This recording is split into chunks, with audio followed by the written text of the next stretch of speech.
online, as well as in the media, as far as these people and how they gang stalk collectively. And it's occurring in the collective, not just to children and families, but we could actually witness it occurring to our president. What are your thoughts? Like, what do you think about that? Sure. Again, the pain and suffering of billionaires. A hashtag suffering billionaires. Targeting a lynch, being involved with no due process, a lynch mob. Again, yeah, just. But if we don't have billionaires in our court, I mean, what do we have? It's like if they're going through the same shit that we're going through, then what's the alternative? What are you suggesting? Oh, sure. If they have the same thing that we're going through, yeah, it's great. It's a great time for Trump to know what it feels like to be denied due process, to have hidden courts with Adam Schiff testimony and stuff being kept off the record. It's a great thing to have that in the spotlight, to have how valuable it is. But we have to always bring back to it's hundreds of thousands of families are being denied due process rights every day. Like one of the main influencers. You're like one of the main influencers online. Whose court are you in this debate as far as the targeting goes? Sure.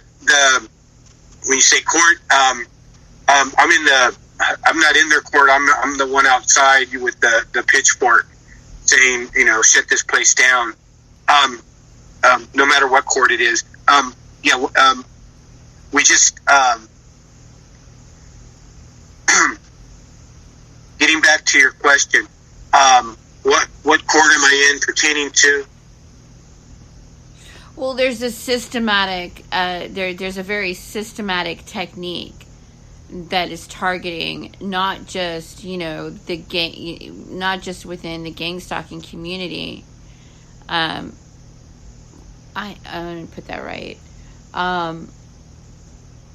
There's the TIs, and there's the bullying that's going on in schools. There's an epidemic of bullying in our schools and our colleges. There's an epidemic of targeting and rape.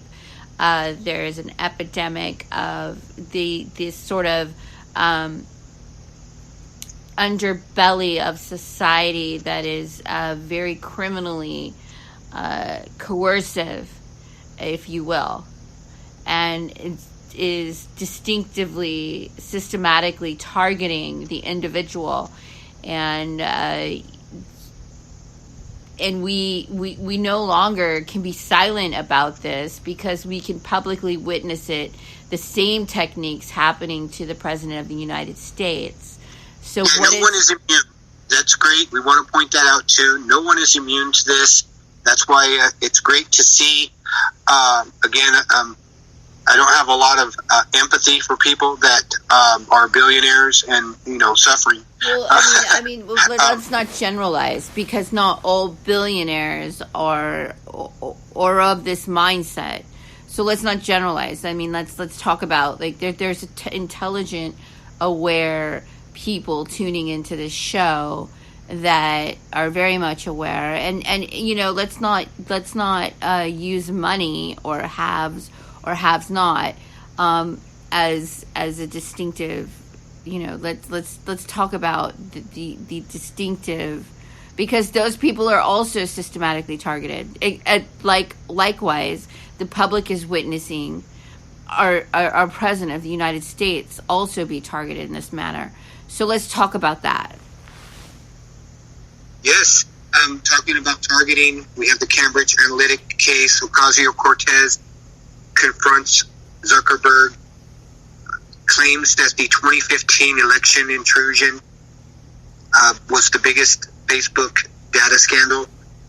And when in reality, we have the March of 2019 Youth Today article where Cambridge was using it to target families based on a point system 1 through 20, a predictive analysis to open child abuse investigations against vulnerable families and their children. Again, we brought up the fact that the other day, Zuckerberg said that he had become aware of what Cambridge was doing until March of 2018. In March of 2018 is the exact time that the scandal broke out of the social targeting of children for child abuse investigations based on Facebook data. So if you put 2 and 2 together, he's saying that he was not aware that his information, his data, his network of people's information, who it was being shared to and why, if you can believe that. So, again, we have Ocasio distorting that the biggest scandal was the election intrusion or use of the data for some election type thing. When I think using data to target children, to put a number on them by a computer, based on your zip code, based on your income, based on what you post, what you say, maybe, who knows? What were they actually using to use this Facebook data for predictive analysis?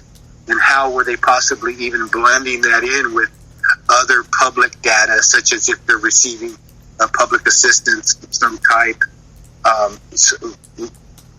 profile zoning where they live by their zip code, lower poverty is, the system, foster care system, this child protective service is, its core process is poor people. That's why, again, there's a 2-tier system. People with money are going to get a different type of justice than people without. And that's why people such as Trump or wealthy people, they don't experience what people in the trenches do because they get treated differently because of their income, because of their ability to represent themselves in court, because maybe they never worked hard days like I think Nancy Schaefer articulated that in her speech before, when she was alive. Obviously, she's no longer with us. She was in the Senate, a Democratic representative who talked about the corruption, and she's no longer with us. God rest her soul. But she talked about this a little bit. The parents not being able to represent themselves. And it has a lot to do with money. Poor people, and yes, not always having to have children as merchandise for the buyer to purchase. She analogized it just like slavery, a modern day slave trade. She didn't take that approach. You're cutting out. I need you to get in your mic. There's a block. Get in my mic. Yeah. Okay. My battery's dying. Let me put the charger here. Yeah, you need to plug it in. Okay. How about? Can you hear me now, Claire? I can hear you. Yeah. Again, Nancy Schaefer. The crimes against humanity. There's no good in it. There's no way to fix the evil that exists within it without shutting the whole thing down and starting over. Like she said, she really didn't see any good whatsoever.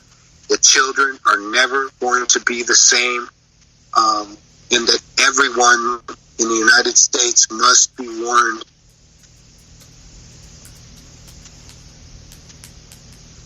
Are you there?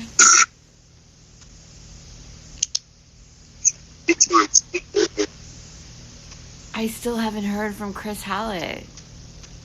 Okay. No, it's crazy. Like, this is so not like him. Something serious must have come up. I've had him on the show as a guest before. it's been a couple years. I think it's been a year or over a year. Like, wow, what is going on? Are you there? Yes, we're still here. Okay. No, I'm just like, it's not like him at all. I don't know. Okay. Yeah. So definitely, I'm sure he'll be back to fill in and give you that interview. We wanted Chris Hallet for emolument. Because I want to talk about this issue of the emoluments and due process in the courts, because that's something that's really important to me. And I'm just kind of like, what's going on, man? What's going on? I don't know if it's the time difference. Maybe we had a misunderstanding. Yes, Chris Hallet, he relates the emoluments clause. Well, yeah, I can play a segment of his YouTube. Let's play a segment of his YouTube. Let's see what. Is that correct? Stand by. I'm going to play his YouTube a little bit so people can tune in. Okay, let's see. This is going to work. Are you there? Stay with me. Okay. Alright, this isn't working either. What is going on?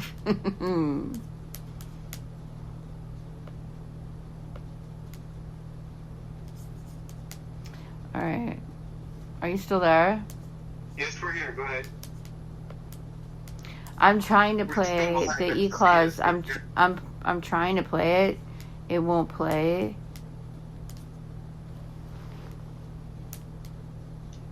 Wow. Okay, yeah, we got. Wow, I finally got Skype going better. Well, now. can you get it going? Can you get a YouTube going? Okay, yeah, real quick. We have Amelia Duran, the Porthole to Justice, on here, as well as Danny McGowan, founder of the CPS News Network. We're covering the topics of Trump, Facebook, due process, data mining of people, and where we're going to end up with the impeachment situation. Yes, you were going to play a video for Chris Hallet, the emoluments clause. I was, and it's not playing at this moment. Stand by. Yeah, Trump says that the emoluments clause, I could only find reference that it was for influence of gifts or money from native United States citizens or foreigners, but it's just a system to get outside influence. So Trump was trying to have the Mar-a-Lago meeting of the G7 summit at his